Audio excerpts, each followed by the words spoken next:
Several years ago, it was the Black Lives Matter movement. More recently, the NFL Take a Knee. African Americans and others are speaking out against police brutality and injustice. What effect have these leftist movements had on American society? Have they helped improve race relations or made them worse? How will all this play out in the upcoming midterm election? Well, Ken Blackwell of the Family Research Council joins us with more now. Ken, you've written about Michael Brown and his fatal shooting by Ferguson police, also the Black Lives Matter movement. So more than 4 years later, does this movement have any relevancy? Where has it gone? Has it been based on untruths? Well, look, one of the foremost important things in city life and community life is safety. The men and women who are on our police forces are at the point of where neighbors and citizens find themselves in danger.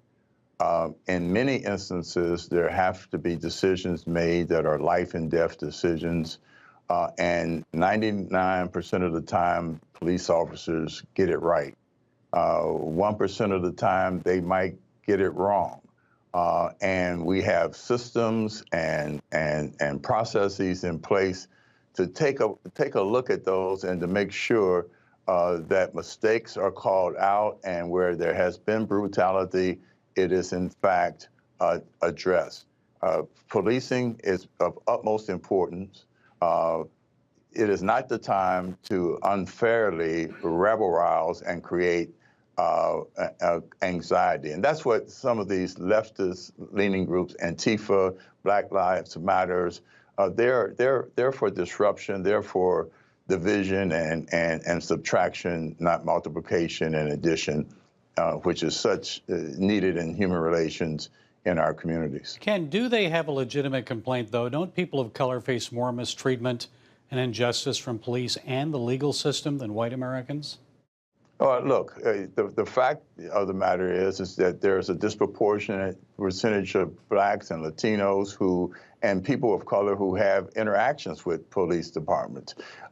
In terms of raw numbers, that is not true. But in terms of percentages, that shouldn't surprise anyone. What should disturb people in the way that we look at this is if, in fact, first, this in acts of brutality or bad judgment that's swept under the rug and sidestepped, or if in fact you take split-second decisions, life or death decisions, where folks did things by procedure and there was an unfortunate death caused by that action, you can't condemn folks for doing their jobs and protecting folks.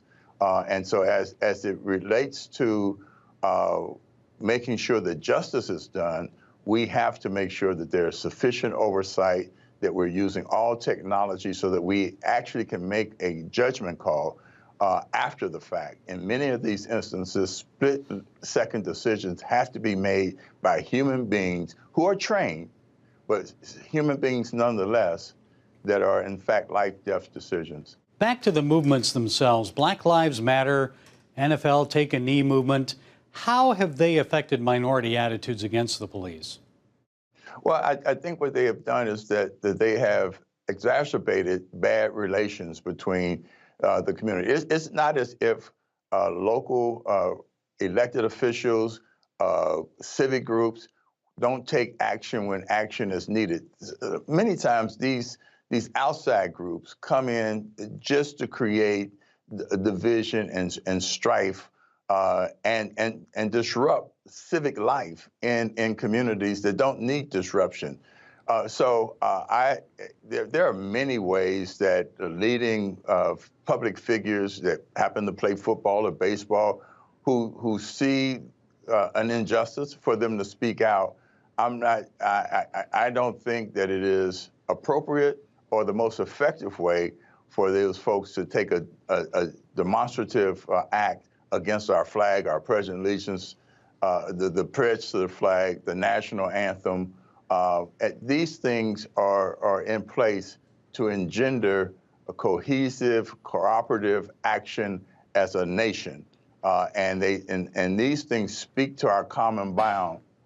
It flies in the face of common sense for these acts to be played out in these arenas in the name of seeking justice. It just causes strife and indifference. Ken, I think you, like me and most Americans, have seen shows like Cops and now Live PD. And one thing that strikes me with these shows is there seems to be a lack of respect for the authority of the police. Now, I know there's an importance having a strong male role model in a child's life. 66% of African American kids live in single family households, many of them without a father present. So how does having a father figure in a family affect a child's ability to respect authority, learn respect and discipline and obedience? Most acts of crime committed by black perpetrators are against black people. That's one thing to keep in mind. Two, cities don't have enough money to put a police officer on every corner, and so there are two things that have to be in play. One, individual responsibility, and two, respect for authority. When you don't have respect for authority, when you have no sense of individual responsibility, you leave yourself open, and communities leave themselves open to this sort of racial strife and this sort of acting out against authority or those who are in authority. So how do we make progress here, Ken? How can the police be more sensitive, but at the same time gain more respect in minority communities? Well, one of the things that I know from being a mayor of a city council member, a community leader, a father, and a churchgoer, what we need is more community-based policing. And because familiarity actually breeds respect. That is all about relationships. Finally, I've got to ask you how you expect these attitudes to play out in the upcoming midterm election. After all, President Trump always talks about how his policies have led to record low unemployment rates for American minorities. So how's this going to play out? Well, I can tell you, as a mayor, I was always concerned about, first and foremost, about safe neighborhoods.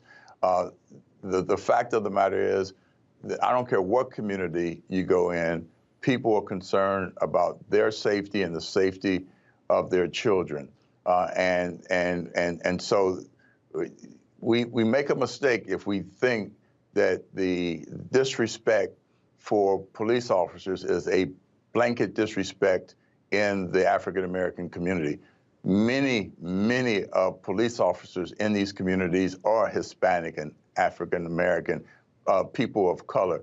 And as a consequence of that, I don't think that those who are trying to blow the winds of disrespect and rancor are going to carry the day. I actually think the president and those folks who are for law and order, for economic growth and job creation, for work and the dignity that comes from work will carry the day. Okay, we'll see how it all plays out. Ken Blackwell, Senior Fellow for Human Rights and Constitutional Governance at the FRC. Thank you for joining us, Ken. Good to be with you, sir.